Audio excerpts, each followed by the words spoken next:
اے لوگو جو ایمان لائے ہو، صبر اور نماز سے مدد لو،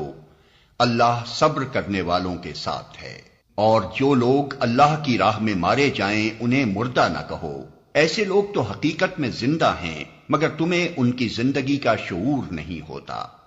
اور ہم ضرور تمہیں خوف و خطر، فاقہ کشی، جان و مال کے نقصانات اور آمدنیوں کے گھاٹے میں مبتلا کر کے تمہاری آزمائش کریں گے۔ ان حالات میں جو لوگ صبر کریں اور جب کوئی مصیبت پڑے تو کہیں کہ ہم اللہ ہی کے ہیں اور اللہ ہی کی طرف ہمیں پلٹ کر جانا ہے، انہیں خوشخبری دے دو، ان پر ان کے رب کی طرف سے بڑی عنایات ہوں گی، اس کی رحمت ان پر سایہ کرے گی، اور ایسے ہی لوگ راست رو ہیں۔ یقیناً صفا اور مروہ اللہ کی نشانیوں میں سے ہیں، لہذا جو شخص بیت اللہ کا حج یا عمرہ کرے اس کے لیے کوئی گناہ کی بات نہیں کہ وہ ان دونوں پہاڑیوں کے درمیان سعی کر لے، اور جو برضا و رغبت کوئی بھلائی کا کام کرے گا اللہ کو اس کا علم ہے اور وہ اس کی قدر کرنے والا ہے۔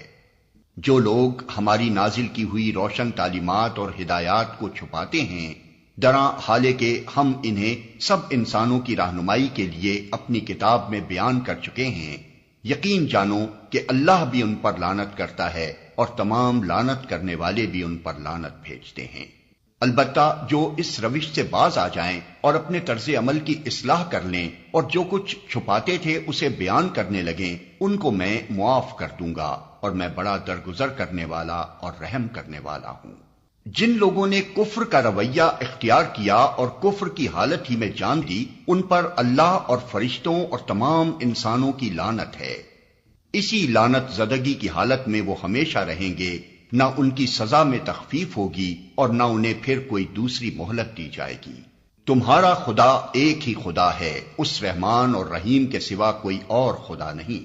اس حقیقت کو پہچاننے کے لیے اگر کوئی نشانی اور علامت درکار ہے تو جو لوگ عقل سے کام لیتے ہیں ان کے لیے آسمانوں اور زمین کی ساخت میں، رات اور دن کے پیہم ایک دوسرے کے بعد آنے میں، ان کشتیوں میں جو انسان کے نفع کی چیزیں لیے ہوئے دریاؤں اور سمندروں میں چلتی پھرتی ہیں، بارش کے اس پانی میں جسے اللہ اوپر سے برساتا ہے، پھر اس کے ذریعے سے زمین کو زندگی بخشتا ہے، اور اپنے اسی انتظام کی بدولت زمین میں ہر قسم کی جاندار مخلوق کو پھیلاتا ہے، ہواؤں کی گردش میں اور ان بادلوں میں جو آسمان اور زمین کے درمیان تابع فرمان بنا کر رکھے گئے ہیں، بے شمار نشانیاں ہیں۔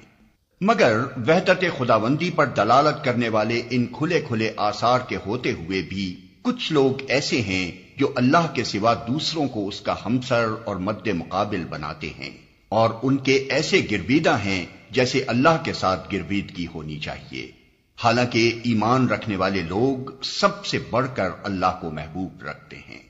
کاش جو کچھ عذاب کو سامنے دیکھ کر انہیں سوجنے والا ہے وہ آج ہی ان ظالموں کو سوج جائے کہ ساری طاقتیں اور سارے اختیارات اللہ ہی کے قبضے میں ہیں، اور یہ کہ اللہ سزا دینے میں بھی بہت سخت ہے۔ جب وہ سزا دے گا اس وقت کیفیت یہ ہوگی کہ وہی پیشوا اور رہنما جن کی دنیا میں پیروی کی گئی تھی اپنے پیروں سے بے تعلقی ظاہر کریں گے، مگر سزا پا کر رہیں گے، اور ان کے سارے اسباب و وسائل کا سلسلہ کٹ جائے گا۔